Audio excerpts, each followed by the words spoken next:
కోతులన్నీ వచ్చేసి టమోటాలు మొత్తం పీకేస్తున్నాయి ఫ్రెండ్స్. నేను చట్నీకనే ఇవి పెంచుకుంటున్నాను. ఇవి హార్వెస్టింగ్ చేసేస్తున్నాను మొత్తం. ఇప్పటి వరకు 1 కిలో అయితే కోసాను. ఇంతకుముందు అయితే కోతులు అయితే 1 కిలో అయితే తీసేస్తున్నాయి. చట్నీకి చాలా బాగుంటాయి.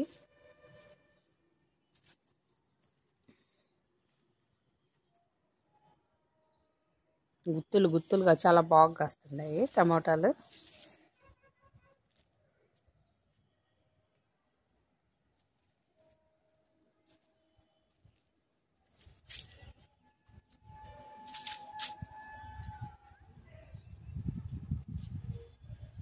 ఉదయాన్నే మొత్తం ఇలా బూడిదైతే చల్లాను. చూసారా ఎంత గుత్తులు గుత్తులు కాస్తున్నాయి.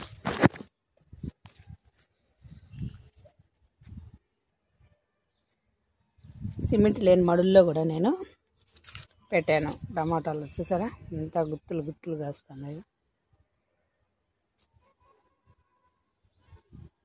ఈ చెర్రీ టమాటాలు అయితే ద్రాక్ష పళ్ళులాగా కాస్తాయి. ఈ చెర్రీ టమాటాలు బిగ్ సైజ్ అన్నమాట. చూసారా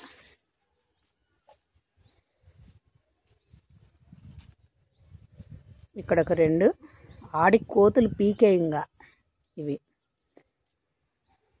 ఈ గుత్తికే చూసారా ఎన్ని ఉన్నాయో, సుమారుగా 10 కాయలు ఉన్నాయి. కొన్ని పురుగులు కూడా హోల్స్ అయితే పెడుతున్నాయి. చూసారా హోల్స్ ఇక్కడ హోల్ అయితే పెట్టేసింది. తీసేస్తాను.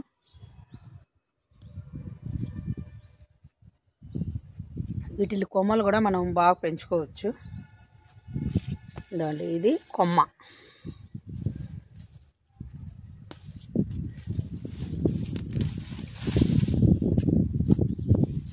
కాయలు అయితే వస్తున్నాయి కొమ్మకి.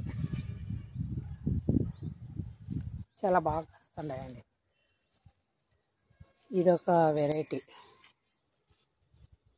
ఇది బెంగళూరు టమాటా. నాకు తెలుసండి కోతులు అయితే ఉంచుకొని చట్నీ కన్నా ఉంటాయని నేను దీనికి కూడా సుమారుగా ఉంటే కోసేసానండి. చూసారా ఇక్కడ నుంచి చూపిస్తాను చూడు. ఇది పెద్ద సైజు చెర్రీ టమాటాస్. చూసారా ఎంత బాగా గుత్తులు గుత్తులు కాస్తున్నాయో. ఇక్కడ కూడా అంతేనండి. అటువైపు కూడా వెళ్దాండి కొమ్మ. అటువైపు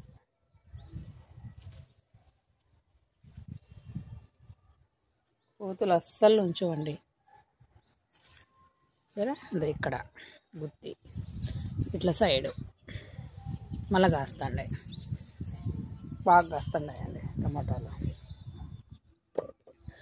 మొత్తం వచ్చేసి 2 కిలోలు టమాటాలు కోసేసానండి. ఎందుకంటే కోతులు అస్సలు ఉంచట్లేదు. మొత్తం ఇప్పుడు మన గార్డెన్లో మొత్తం 4 కిలోలు టమాటాలు వచ్చాయి. ఇవి ఇంకా పెద్ద సైజు అవుతాయి కొన్ని. నేను చట్నీకి ఉంటాయని తీసేసినాను. నా గాంగా మిగిలినవి నేను మా అమ్మ వాళ్ళకి పంపిస్తాను. ఎందుకంటే ఎరువు అక్కడి నుంచే నేను తెచ్చుకుంటా ఉంటాను కదా.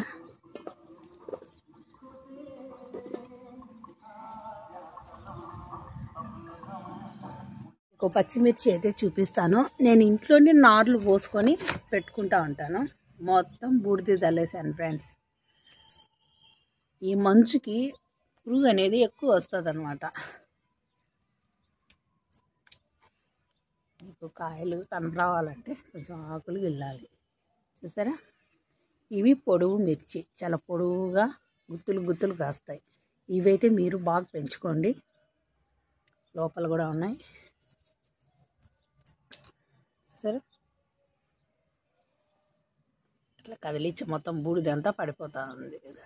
ఇంకొక మొక్క చూపిస్తాను. ఇంకొక వెరైటీ అది ఇటువైపు ఉన్నది. ఇదంతా కిచెన్ కంపోస్ట్ వేసేస్తున్నాను దీంట్లో. ఆ టబ్బు పగిలిపోయిందని ఫ్రెండ్స్. ఇదొక వెరైటీ పేనుబంక. చూసారా ఇదిగోండి ఎంత కొట్టినా కూడా వస్తూనే ఉండదు పేనుబంక. జీవామృతం స్ప్రే చేస్తాను. వెనిగరు నీమ్ ఆయిల్ స్ప్రే చేస్తున్నాను మార్చి అల్లం వెల్లుల్లి పేస్ట్ కూడా మనము చేయొచ్చు. ఇంకా కలబంద స్ప్రే చేయాలి. ఇంకా ఇట్లా మార్చి ఇచ్చినామంటే బాగా కాయలు అనేది మనకు దిగుబడి వస్తుంది, బాగా కాస్తాయి అన్నమాట. నేను ఇంట్లోనే నారు పోసుకొని ఇలా పచ్చిమిర్చి పెంచుతూ ఉంటాను. నేను ఏ మొక్కలు అయితే కొననండి, వంగ మొక్కలు కానీ ఏం కొనను. ఇది కూడా వంగ మొక్క నారు పోసుకొని పెట్టుకున్నదే. ఇది వేరే వాళ్ళ పొలంలో వేసుకుంటే నేను తెచ్చి పెట్టుకున్నాను.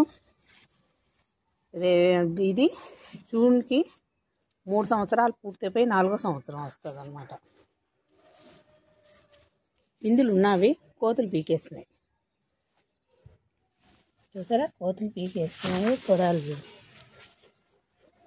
కాయ ఉండేది సుమారుగా ఉన్నాయి, వంకాయలు గుత్తులుగా పీకేసినాయి. ఇక్కడ వస్తుంది ఉంచవండి కోతులు, అస్సలు మన గార్డెన్లో ఉంచవు. విత్తనాలు కూడా నేను అది మెస్ పెట్టి నేను కాపాడుకున్నాను. అవి కూడా నారైతే పెట్టాను, మొలకలు అయితే వస్తున్నాయి. చూసారా, టమోటా నారు బాగా జర్మినేట్ అయినాయి.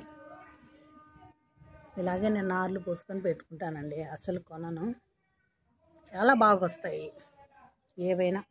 పచ్చిమిర్చి కానీ క్యాప్సికమ్ కానీ అన్నీ. మీ క్యాప్సికమ్ చూపిస్తాను నారు. ఇదిగోండి క్యాప్సికమ్ నారు మొత్తం తినేస్తాండి. ఇందులోనే టమోటా నారు ఉంది, ఇది క్యాప్సికమ్ నారు. ఇట్లా ఆకులు పెద్ద సైజు వస్తాయి.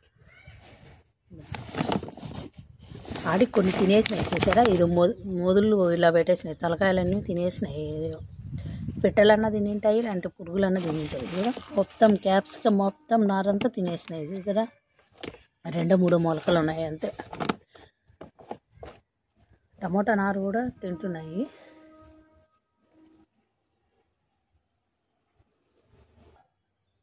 దొండకాయలు అయితే విపరీతంగా వస్తున్నాయి పిందెలు, కానీ రాలిపోతున్నాయి. అందుకని నేను మొదట్లో బూడిద అలాగే ఎరువు అయితే పెట్టాను, పిందె నిలబడుతుందేమోనని.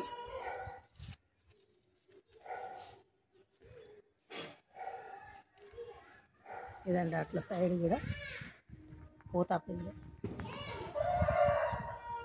విపరీతంగా వచ్చిందండి. పిందె మొత్తం రాలిపోయిందనమాట.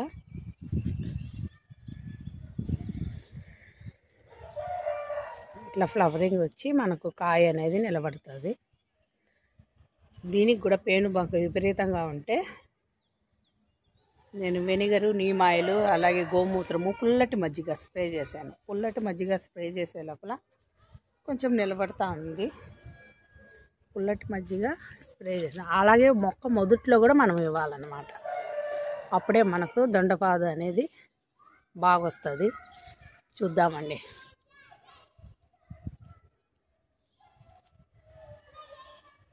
ఇంతవరకు ఎప్పుడు నాకు పిందె అనేది రాలిపోవడం జరగలేదు, ఇదే ఫస్ట్ టైం అనమాట. ఎక్కువ వాటర్ ట్యాంకులో నీళ్ళు పడి కింద పడుతూ ఉంటాయి, అందుకేమన్నా వాటర్ ఎక్కువ ఏమన్నా పిందె రాలిందేమోనని నీళ్ళు కొద్ది రోజులు బంద్ చేస్తాను. చూద్దాం. ఇది ఇవాల్టి video friends. Thank you so much మన వీడియోలు చూసినందుకు. Okay, bye.